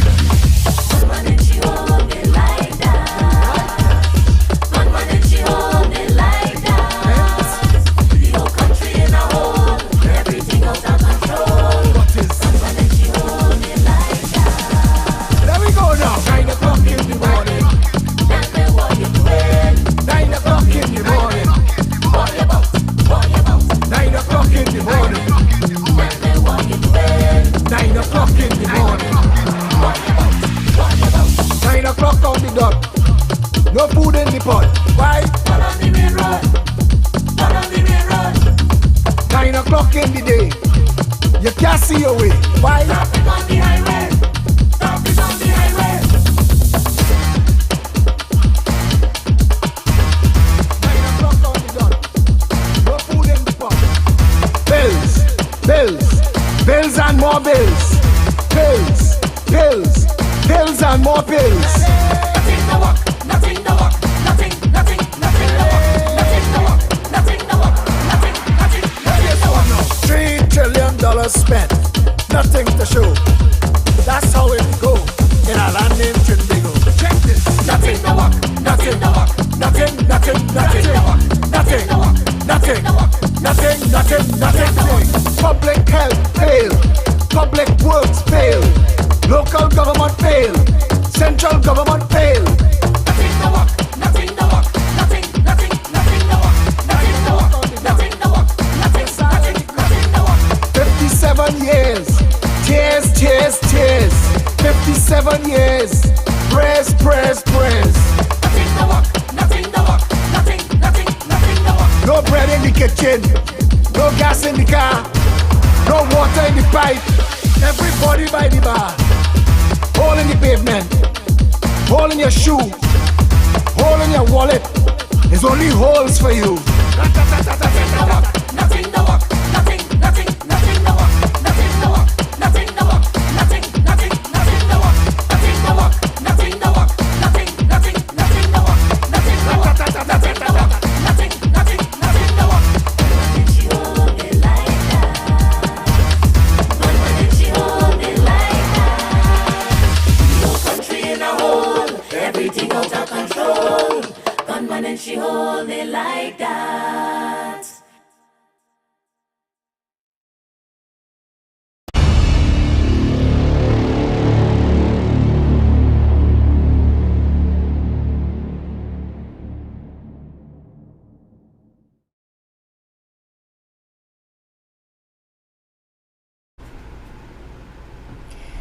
And we are back for the last half hour of the show. It's just a little over 7 o'clock, 7:33. If this was Anthony reading this, he would have said 7:32 because he likes, I don't know why he likes to shortchange us our 1 minute. We are back with our deputy political leader, one of our two deputy political leaders. I just realized we have both of them here today, Limma McLeod Wilkinson, and the head of our women's arm. She is our co-host, not a guest, but our co-host today on a Friday. And like I said earlier in the show, hopefully this will soon be her own show going forward. So Limma is going to be leading us in a nice little segment on women and women's rights and what is happening in terms of hot topics in the women's arm. Limma, over to you. Good morning, everybody. Well, so far, I just wanted to give a basic idea of what the women's right is. people think feminism is about lesbians and, oh, let's hate men and burn them at the stake. But it's not really about that. It's more about, you know, women regaining the power we once had. And I have to say we once had because you've seen it now where women are being killed for the dumbest reasons. She leaving the man because of whatever, and obviously he feels that she's property, and that is the basic idea our men have. So that's a culture change we have to change, and it starts from small, from preschool. We have to teach our little boys about space, giving people their space. So if a boy is coming to hug a girl, and he's forcing the hug on her, and she says, well, no, we have to teach him. Well, she said, no, you have to respect what? Boundaries. So we have to start from preschool, and then you go up. Because you're seeing it throughout the schools. You're seeing in primary school where boys, when they want to be wicked, or if they like the girl and they pinching and they do all kind of shoppiness to the girl, things like Gail, that. I have a story to tell you with my daughter, and this was when she was in Shogunas government, actually. Didn't mean to call the name, but hey, I still had to put it out there simply because it's fact of what had happened. And it was a little boy again who was a very miserable child in the class. Not knocking him or anything, but at the end of the day, I don't know what his home environment was and what it is he actually had to deal with. But he really, really used to bounce off the walls. And there was a situation where he was in the girls' toilet, hiding there. And ironically, you know, my daughter had walked in at the same time, and lo and behold, was met with him in there. Yeah. You know, I'm not going to go too much into detail as to exactly what had happened in that scenario. But my problem was, again, like you said, the teaching for children at a tender age and knowing certain limitations and boundaries, especially where the sexes are concerned, versus boy and girl. You know, I think that's a huge thing that has to be rolled out for the public, for young people. Yeah, definitely. You see, our education system needs to evolve, and I keep saying it over and over. It needs to evolve because you're seeing children advancing way faster than the education system. It's like our education system holding back our people now, because in my daughter's school, you're hearing things of children in Standard 5 already sexually active and stuff. So sooner or later, we're going to have to come to that conundrum of sex talk in school. Because is that happening at all? No, the Even education minister level? said no, he doesn't want it. They're still teaching but the birds they and the bees. have to at some point, because you don't want a child who experienced it because of, let's say, molestation or something in the family coming and telling other children who don't know about it. You need a basic plain level on an educational experience, telling them this is what it is and these are the results that could happen to you. Is it that they're afraid that if you teach sex education that they will rush into it? Yes, that is the fear, and that is the stupidest thing ever. It is the stupidest thing, because research and other countries have shown that the more you educate the children about sex, the more they are actually aware of it. And you don't want your child to go and sit down and have a conversation with somebody, some other little child, and tell them some random madness, and they decide, oh, that sounds good, I go in and try that too. And then you have a whole set of problems. And that's what we have now. You have children teaching other children how to do things. Rather than the adults step up and say, listen, this is what it is. So you have other little programs going on too. I must commend the Trinidad Tobago Police Service. There's a community department that they go around to schools. They talk about good touch, bad touch, bullying, and all these different things. The problem I see with that is they cannot take it upon themselves to do it. They have to be invited. They have to be invited. And I find that is a wrong process, because things happening in society now, and we need to take a more proactive approach than a reactive. Because I called them twice for some schools in my area, and they said, well, the principal must engage them. I said, well, call her and engage her, because I am repeatedly hearing my daughter complain about little things. When you go to PTA, you're hearing some real horror stories. So it makes me also wonder what is going on in our social development. That is a complete failure when you think about it, because just the other day you heard of a student in a primary school pull a knife for a teacher. Where did you see that? How you learn to do that? You didn't see that from no movie. Because even if you saw it in a movie, you would see repercussions to that behavior. Yeah. So all these different little things that keep adding up are we not addressing and dealing with in a proactive way. That's our problem, our downfall. So everything comes back to social development and society. And our politicians are not paying attention, or they are and they just don't care. Because you don't even hear the social development minister saying anything. What is she doing? Nothing. Nothing. And social development is the cause of our whole country's demise. Yeah. When you look at everything systematically, it is how it is because of that. We don't have that. Long ago, you used to have the health education nurses going home to visit. They stopped that. You don't see that again. Come on, all these little things they would have been able to pick up. You had community police on the little motorbikes going around in the communities. You used to have police on bicycle. It used to have police passing through the area on horses. They walking through casually. Those things you need again. Yeah, we don't have that. We need to have those things. Long time too, you used to see the police service in batches running around the savannah training. You don't even see that again. That's very true. It's a breakdown of everything. And why? All of these things. And then when you have these children from who knows, because I mean Anthony said it, he has no idea what that child who Doing was in the home or bathroom, learning yeah, home. learning at home, and Well- you have all these children from different backgrounds, different experiences, Yes. different situations in their homes, coming in one common area, Yeah. which is a school ground.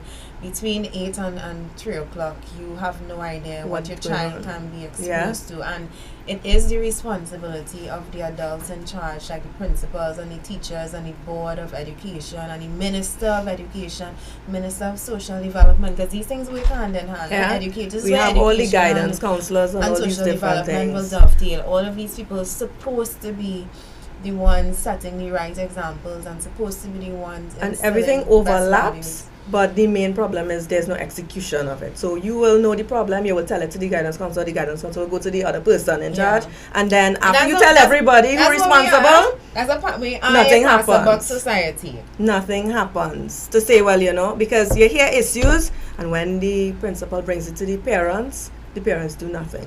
So you're still left with the problem, and principals can't really do anything if the parents don't want to do anything. How are you dealing with that? That is where social development is supposed to come in, go home, check Very what's true. going on home. Very true. Very true. We don't have that. Very true. Because the same kid actually that had that incident with my daughter, we ended up finding out that he was from a single parent home.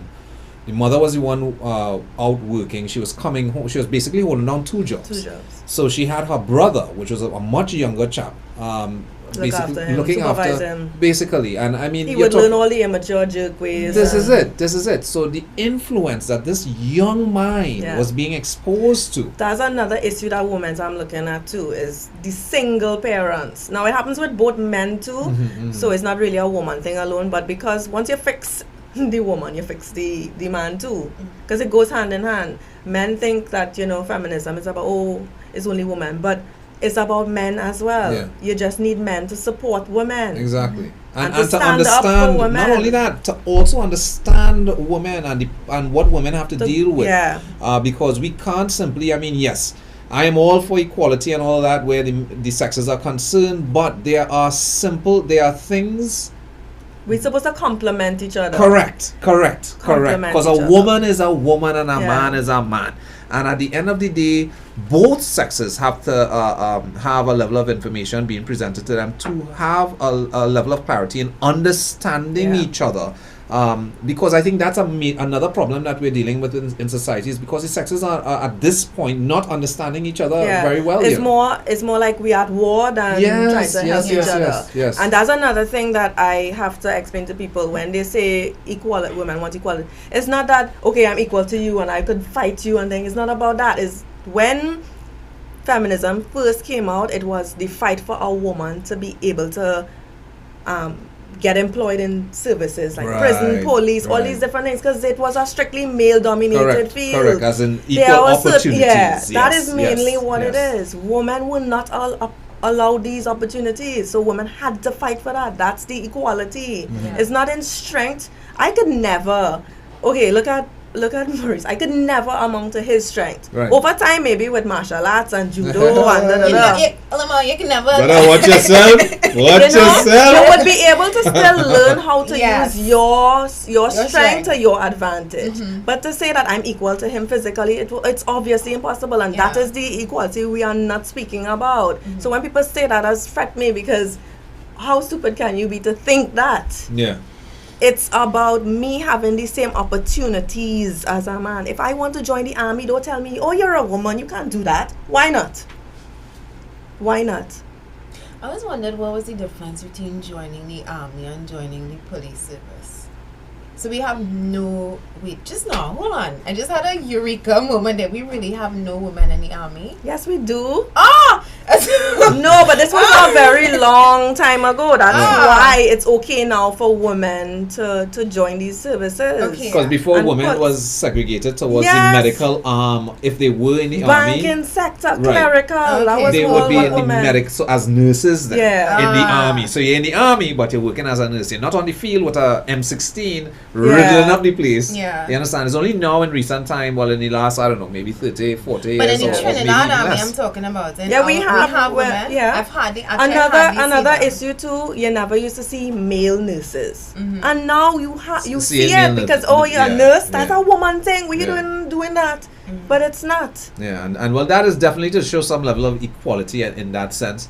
But for me personally, I think that not only for women rights or equality or even for men to be able to understand, but is more of my standpoint is human rights, as far as, because it's both sexes having to be and operate in basically the same environment, you know. Because the big difference between man and woman in its true sense is that women are able to produce life, which makes us stronger. Well, yeah, I would say. Well, no, because sometimes I bounce my big toe and boy, that is it for me. I done. Yeah, because take me, call ambulance. Hello, from the time when you get a call, babe, I'm dying. I had a light up, girl, you don't know my back hurting, and it's like, dude, I'm pregnant, my back hurting, my hip hurting, my legs hurting, my legs swelling.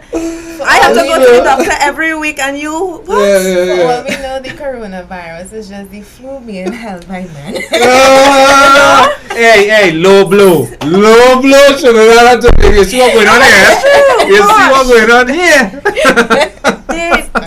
The thing is too, you understand how I could understand how people will say the women are the stronger sex because of the amount of things we have to do. You still have your job, you still have to come home and sort out your children, you still have to deal with menstruation and all these emotional, hormonal craziness that's been going on the inside. Keep that balance, suppress your whatever you're feeling to manage your children, whatever, and you still have your husband to sort out.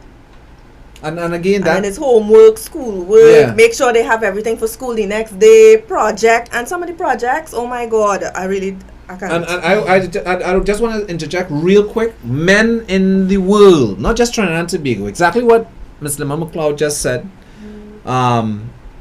is a real pointer to keep a little focus on there, because we as men always say, it's so hard to understand a woman. We try to understand a woman, and it's almost like a lost cause to understand a woman. And it's usually because, really and truly, just like what you just listed there, there's just so many different layers and so many different things that a woman have to be dealing with, and they are very emotional creatures. And we have to be aware as men of that. Not especially saying single mothers too. Especially single mothers, burden correct. for single mothers, because you're working like 2 jobs to manage if you have more than 1 child. And then you still have to go through everything, menstruation and the children, and then let's say the child father giving you problems, court system giving you problems, your job giving you pressure. All these things add up.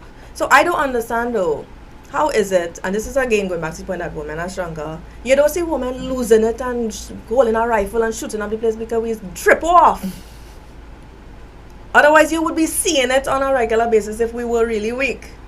Well, yes, and you some women. days you really feel like, oh my God, I've had it, and you want to pet plates and all these different things. But in its true sense, women in their sphere as a woman, yes, hold traits that are somewhat stronger than a man's, whereas men also have their own traits that would be stronger than a woman.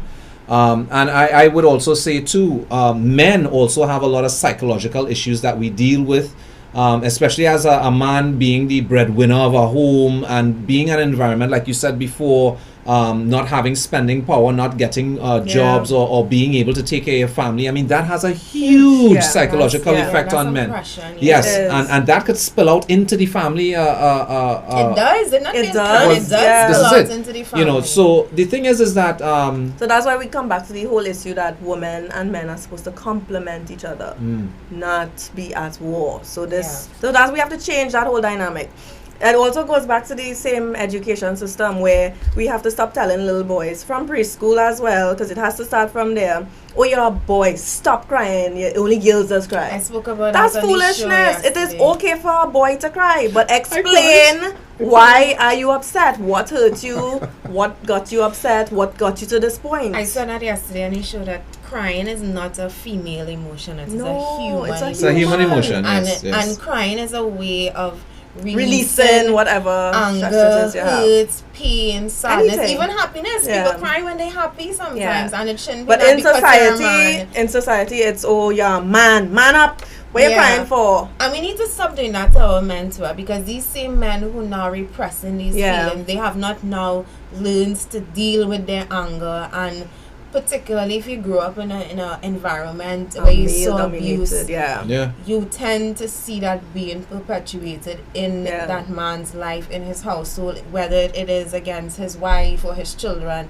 And the core reason behind that, again, Anthony saying we live in a stressful society, but on top of that we have men who are emotionally underdeveloped because they have not been taught the right ways to express And then what themselves. makes it bad is you have a prime minister who will say, oh, women are pasture and groom it, grass man. Groom it, and brother. and all these different things. And they focus more on that foolishness than they focus on the actual real issue of It just society. goes to show that the failures in our society are from the top Yes, down. and that is why we have to trim the top. Amen. You Trim don't the start top. from the bottom. Prune You that tree. You prune the tree from the top. Come on, that is the reality of But it. and I like a point you had just raised just now, where men are under so much strain and pressure, and you know, it's spilling out into the family, where abuse is concerned.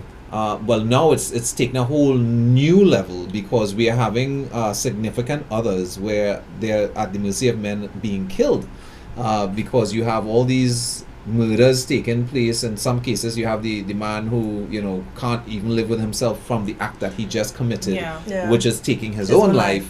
And now you have children now that is now deficient of a mother and father. And look, the issues are just ongoing, and it's all interconnected, and it's just building up to be something that is going to go totally out of control if we do not put real attention towards this. And all these issues again could be solved with simple little things, especially with how PEP has everything with go back to the family. Even if you are a single family member, single parent, whether it be male or female, the systems that you're going to have in place to have these people, if you have a problem, you'll be able to get help. That's the basic thing, you know, the help, somebody to check up on you. Because who's check up on our single parents to make sure everything is all right? By my sister, where she lives in Belgium, they have things where if you lose your job, they help you get back on your feet, and there's somebody checking on you ever so often. I think it's every week or so, to make sure the children have food to eat, they go into school, and everything remains normal. As it should be. As it should be, normal. Because As if you never lost your job or whatever the problem is. Because we have to be realistic and we have to be honest with ourselves. A single parent family, whether it's the mother or the father, as much as, because I was raised, my mom alone, and I mean, I would say I was raised well, and she worked really hard to provide and all that, but we have to be realistic that a single parent family has it much harder because you don't have the husband to fall back on or the wife to fall back on. Usually in cases like how we are here in Trinidad, you leave them by a family member, you leave them by a Sometimes and that's home actually alone. and that is sometimes home alone, and that is actually one of the reasons why we have so many cases of abuse happening in the country, because you're leaving them by the babysitter, people that even You don't family even know. members Yeah. sometimes that you can't always trust. Yeah. And we have to learn to listen to our children too, because your children will tell you who they like and don't like, you know. Yeah. Your children will tell you, hey, I don't like that person. And I hush them out, don't say that.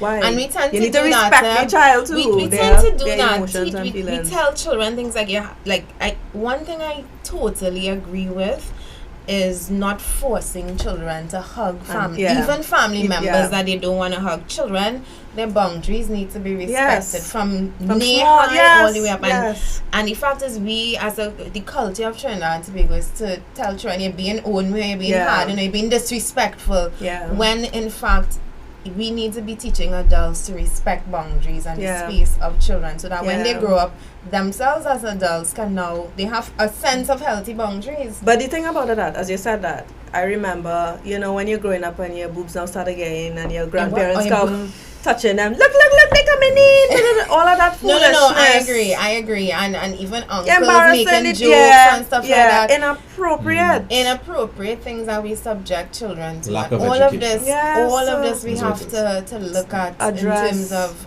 rebuilding the family and the community. Yeah. In this country, we have a lot to do to fix this country, to get it back socially, in a socially acceptable place. Because right now, I mean, if you walk down the street now, you'll hear men tell you, "Ooh, family, your cat looking, wow." Listen, and it's like, how you just respond to that? Listen, I on Sunday. Smally, them breasts looking like I could put it in my mouth, blah blah blah. You just hear all the dumbest things, and it's like, but it's not. yo. But they're getting younger though. I was Sunday gone. I was standing up outside my hairdresser salon, waiting for my appointment, and she had a whole hair show that day, and she had balloons and stuff outside. So I guess it looked like a wedding was going on. And 3 young men were riding down the road on bicycles. They're not older than 13, 14. One of them, I missed it. How about a wedding going on there? No, because I will be a man, you know. I could be a husband today. I said, but what the ass is this? This child is no more than 13 years old. But it's starting younger, and that's what I'm telling you. The issues, how you could feel comfortable to tell an adult something like that. And it everywhere. So if I'm walking down the street and I see a group of men, I'll gauge them and know if to pass or if to cross the street, because according to what I'm wearing too, I'll know, okay, yeah, I will expect to hear certain things or things. And it's like, oh God, no. Sometimes you just don't be in the mood for that.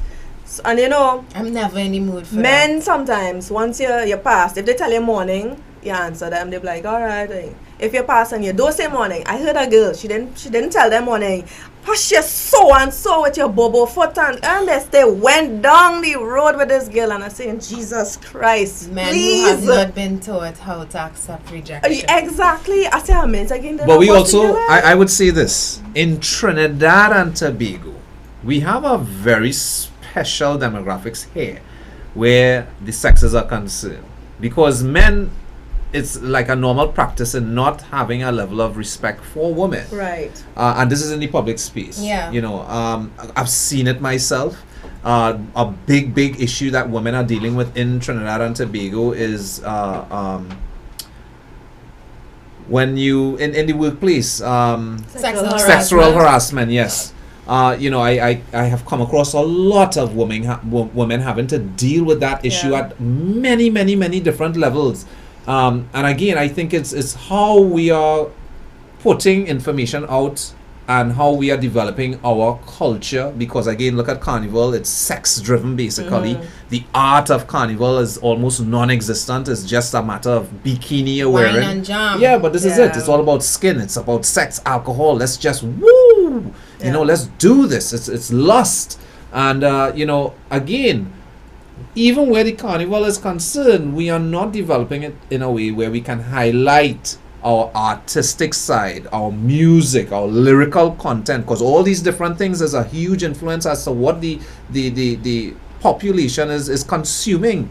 And everything is very sexual. This is you it. see how, you know, some of our female artists dress. The men don't have to do that, obviously. But some of the females, you see it, the kind of outfits they wear. and the movements and all. Yeah, I understand our thing is whining and thing, but there's a difference with whining and simulating sex. Gyrating. And you know, I'm gonna enjoy living this show. I love your antics. You know, you're broken out and thing, and it's like, what do you expect people to think? And then you're doing this in a video. Children watching these videos, so what do you expect children to do? Not to do the same thing well, you're you doing? have young little children, 2 and 3 years old. Going in school for carnival thing and they, and they know the lyrics word yes, for word. And we are producing a forced-ripe society in young girls. And the weird thing and the irony is we are so hypersexual and yet we don't want to teach sexual education the in right the way schools. to Yeah, because they rather bury their heads in the sand and pretend it's not happening. And then they have to do this whole, you know, if they teach it, then they might, you know, the religious folk might frown upon it. But then, come on, you need to be safe. You need to teach them the safe ways, if you have to, the safe ways of doing it. Yeah. Well, you have to give them, especially in this day and age, the 21st century, with look, you have the world of information in the palm of your hand, literally, right? And the point is that young children is getting that information, something that we didn't have in our time. Yeah. Far less the older heads, you know, they used to use pigeon to communicate. But my point is, just a little humor here, you know, breaking the ice a little bit. No, but the point is that, you know, we must insist on a level of freedom of expression, freedom of speech, and all of these different things. That's where we want to have an equal line towards things. But in the same sense, we do want to dispense as much information of the pros and the cons, the good and the bad, the lustful and the love. But we have to have a proper way in how we dispensing that to our young people. And it has to be across the board. It Across can't be the board, everybody correct. teaching their own version Correct, of what it correct, is. So correct. that is why it should come from an educational background and not my parent telling me, hey, because your parents might tell you, yes, go through, Because her blah, parent, blah, blah. her mom probably was telling her about the birds and the bees, whereas my parents was telling me, well, boy, skin out. Yeah. All right. You know, and with that, it is now 8:01 and the conversation is going so good. We will sorry to end on skin out, but let's chalk it up. Let's chalk it up to Carnival Friday and it being Bacchanal Friday. Bacchanal. I think you brought a really funky level of, I don't know, awesomeness to the show this one. I really enjoyed these segments and I can't wait to see you For it to extend. do this for the full 2 hours. I think you're gonna rock this segment. It's 8:01. I don't know if you want to give us your closing remarks. I just want to wish everybody a happy, safe carnival. Ladies, remember, oh gosh, the usual. Don't walk in dark spaces by yourself. Walk in groups. Don't take no drink from no man because he good looking. Don't take it from if he ugly either. Unless you see him open it in front of you. Basic things to remember. That's about it. Safe carnival, everybody. Yeah. Well said. Well Anything said. from you, Auntie? Well, Trinidad and Tobago, thank you so much for a fantastic week this week and an awesome show today. And thank you for tuning in. Felicia, thank you for having me as your co-host as well. And look out for us. I don't think that we're going to be having a show on Monday, Tuesday, Wednesday, possibly We'll be Thursday. back on Thursday I'll be hosting that show. Actually, I should drag you here with me. No! It's Fantastic Friday, and I want to wish all of Trinidad and Tobago, all of our foreigners in New York and Canada who are having their events tomorrow, have a safe event. And Trinidad and Tobago, be safe, and see you back next week, Thursday. Have a good one.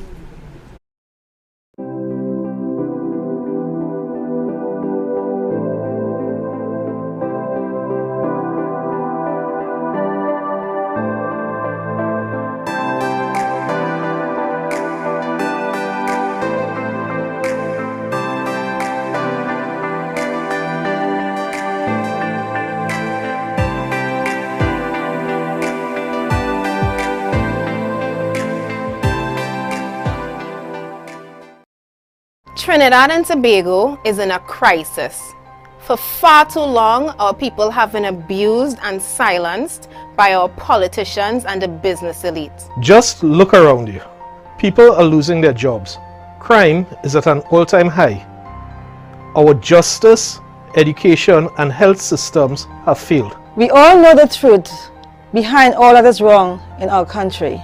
Corruption is destroying us. Billions of our dollars are being looted by a small group of business people that use our politicians to divide and distract us. So they can take what they want, leaving us with no hope for a better country. All of this is because we've never had leaders who seek the interests of the citizenry as their first priority. I am here because I'm not taking it anymore. I am here because I am not taking it anymore. I am fed up of politics as it is in Trinidad and Tobago. It is time we elect leaders with the backbone and the love of our people to go after the corrupt, evil elements in our country, hell-bent on serving their own pockets while we suffer. And it is time that we as a nation take a collective stand against wrongdoing. So we are making a plea to the nation to rally behind us. Because our freedom of speech is being threatened by those who don't want us speaking out on these issues. A man that I greatly respect is one of those leaders fighting for a better country. His name is Philip Edward Alexander,